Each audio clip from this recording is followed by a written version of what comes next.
Alright, hello and welcome everyone. I'm the ADHD Gamer, and for this base guide, we are going to go back to the beginning of Meagher Valley. This is the Clarington House. It's the very first base that you will claim, and we're going to go ahead and get into it. I have already cleared it out, as you can see, so let's go see what you'll get from your starter base. So, the Clarington House, a small but easily defensible home with enough space to support a small community. Obviously, it only requires one since it is a starting base. It has 10 total slots, 2 small outdoor, 3 small outdoor built-ins, and 5 small indoor built-ins. It will come in with a chef's kitchen, a master bedroom, a double bunk room, and then some trash to clear out, and 2 parking slots. It's not a lot, but like I said, it's the starting base, and this base can actually be pretty handy at the beginning of the game. So let's go ahead and get into it.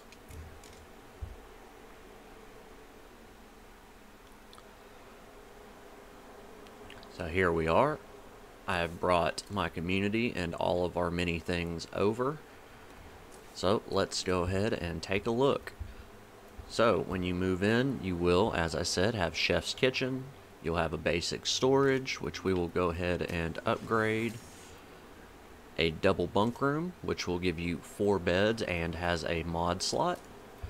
Your command center, it would be level 1 if this is where you just went, since I've already beaten it up quite a lot on this map. I do have a level 3 with my network booster on it. And then you have the master bedroom, which is 2 beds and a morale bonus. I do recommend repairing that pretty quickly so that you can get your morale up. That's all the built-ins, along with your 2 parking slots, as I mentioned. And then you have 3 outdoor slots that you do get to build in. Now, one of them, obviously, you got to clear it up a little bit. But that gives you a chance to have 3 slots, which is pretty well spoken for when you're playing in a higher difficulty. Lower difficulty, not as important, in my opinion. So we're going to go ahead and start it off with the first thing I would always build. I'm going to put it in the back.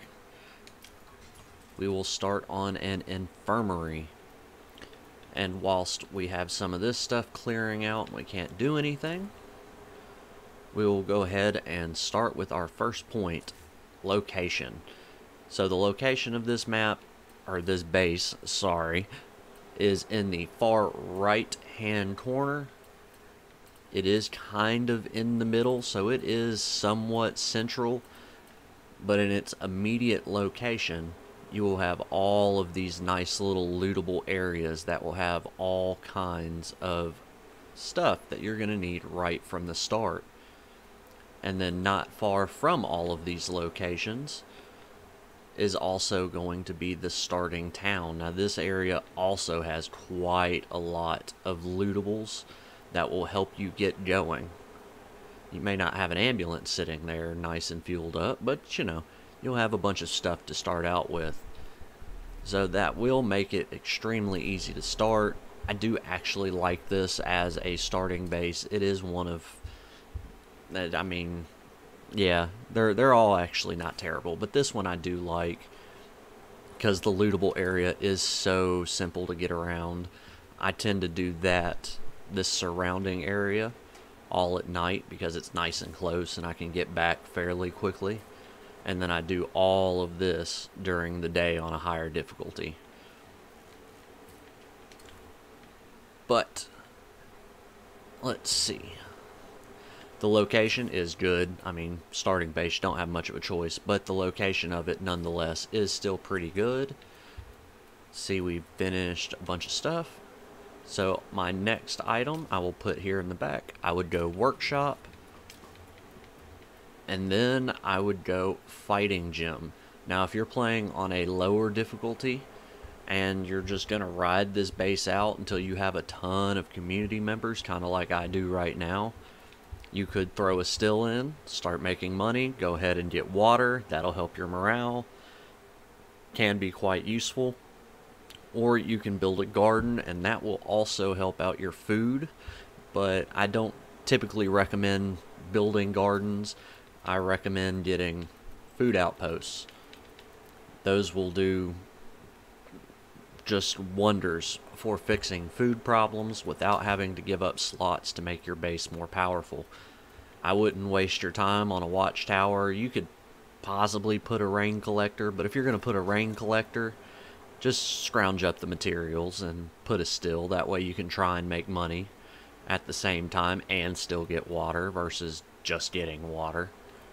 At this point in the game, you don't really need power. It'll be fine. You can get that later on. But, as I said, high difficulty, I would go fighting gym without a shot. We'll get both of those upgraded. And then in all of these nice little areas, you probably won't have the mods that I have. But I do have them, so I'm going to plug in what I can plug in until I ran out of labor. Lovely. Is it getting dark again? It's unfortunate. Whilst all of that stuff begins to build, we will talk about the defensibility of the base as far as when you come under siege and stuff like that. So this is obviously the front right here. They can climb right on over the wall. Can be quite annoying, but this is the first base. It's not going to be super defensible, but they can climb right over this wall. They'll beat up that gate and get in, obviously. Right here on this corner, that barbed wire prevents it, and then you have another gate, and they can jump over there. Come on over here, more barbed wire, so they're blocked, and then they have a little alley they can jump in to get in the backyard. This is a very common spot where they like to jump. And then you're blocked. Then this whole center area is open. They really like jumping from the back. Then you've got yet another gate facing the back with an open area, barbed wire, open corner. I don't usually see them coming at this too terribly often, but it is there. They can get in. Then you'll run around, and here are your parking slots. And they cannot jump through there, which is quite handy. So overall, this base, it has a lot of spaces where zombies can jump over and become an annoyance. I haven't looked in here in a hot minute, so I figured I'd look. There are a lot of places, though, they can get in. But stereotypically, you won't be making a ton of noise because you're going to have a fairly small community at this point, and you're not going to have a ton of things being built. Speaking of things being built, we have our workshop 2 and our infirmary 2 and our fighting gym up. We can go ahead and start plugging in some more mods. We'll go with that and that. Do I have anything I can put in the fighting gym? Not really. We'll throw a wood stove in there because I have it. Why not? Then in here, we'll throw a camp heater. Storage room. Get my fireworks station because I love my explosives. Sure, why not?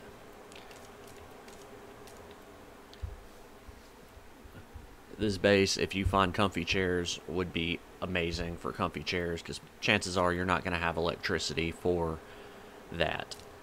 But for the sake of showing you, I am going to plug in a bunch of my mods that I do have, just so that you can see how high the morale can get with just adding mods and building it a little bit. 'Cause, I mean, right now we're top tier morale. That just shows how high you can get it even with 7 community members. I mean, look, I have 3 extra beds. I mean, look at that.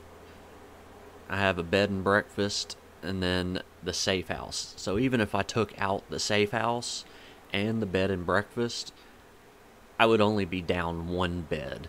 and I have 7 people in my community.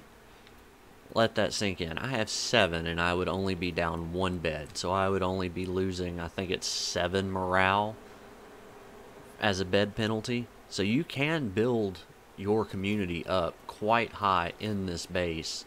The only thing that you're really going to be lacking for power is the large slots, which you don't even really have to have. I have played a Nightmare playthrough where I beat it in the starter base. I did not leave this base, and I beat Nightmare, and it really wasn't that difficult.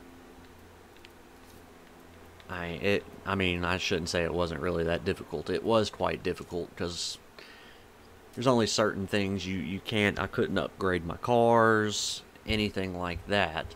So I had to use just base cars, which meant I burned through a ton of repair kits all the time. But this is all I really needed. I got my health boost, I was able to craft my cures and treat blood plague, and I was able to repair my weapons, craft toolkits, and even make, because in that one I did not fiddle with my impaler. I was able to make, or not my impaler, my pyro launcher. So I used my crossbow, able to make my crossbow bolts too.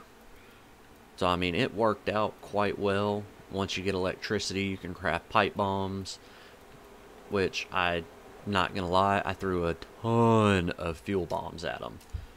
But as usual, I digress as I get off on a tangent. But this is a very small base, so it's not going to be a super long review anyways, so I might as well get off on a tangent. Now, as far as starter bases go, like I said, this is one of my favorites. It is laid out quite nicely. I don't really use the kitchen. I don't see much of a point in using the kitchen, to be quite honest. But, I mean, if you wanted to, you could do Prepare Feast. It'll give you a little bit of morale and stamina for a while at the cost of food. Yes, you can make coffee and all that good stuff.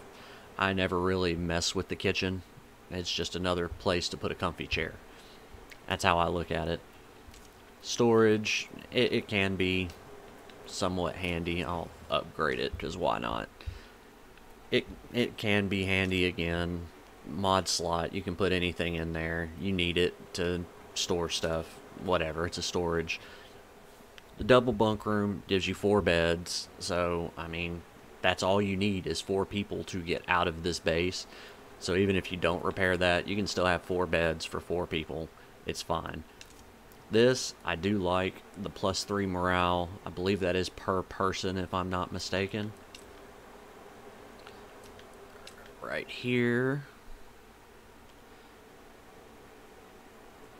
Yep, that +3 is for everyone in your community. It's not a lot, but it's not bad. As you can tell, it's the same as my mod that I have plugged in, +3 morale with fuel. You get that just for having this. Then your infirmary, obvious. Workshop, obvious. And then fighting gym.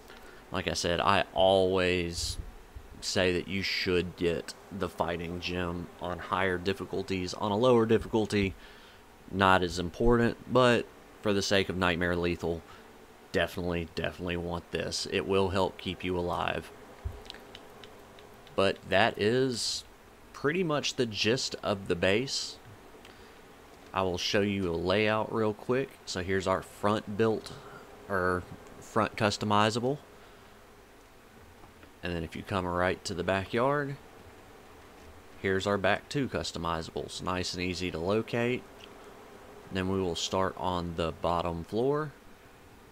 This is, I believe, the master bedroom. So this is where you get well appointed, I guess because you have a laptop and a printer and a radio. Not that any of them seem to work, but you know, it's whatever. And then here is your command center right here in the hallway. Once again, is that another? Got an awful lot of TVs in here. Anyways. And then this is the bunk room. You can tell, obviously, it has 4 bunks. And yet another computer. What are those? Jugs want hugs. I agree. I agree. I love hugging some jugs. And this is a bathroom that we don't get to use, which I just thought about. That's kind of upsetting. They could have used a built-in latrine for in here, and that would have made this base even better. I mean, they have a bathroom. They might as well do it, but they didn't. Then we're here at the front door. We'll go up to the top. It's one of those split-level houses. I think they were popular back in the 70s. But over here, you have your kitchen. It is actually quite a nice kitchen, I will say. But this serves as your kitchen. Then you have your supply locker and your storage over here in what I would assume to be the living room area. Like I said, very small base, very easy to show you around it. One of the better of the starting bases. But there you are. There's a quick guide of the starter home for Meagher Valley, aka the Clarington House. Please drop a like and subscribe if you enjoyed this video. It does help to let me know that you're enjoying the content so I can keep making it. If you have anything to add, any questions, any specific bases that you want me to go over and give you my viewpoints on it, please comment, let me know. That way I can get around to it sooner rather than later. But I do appreciate anyone watching. I'm the ADHD Gamer, and I will see you next time.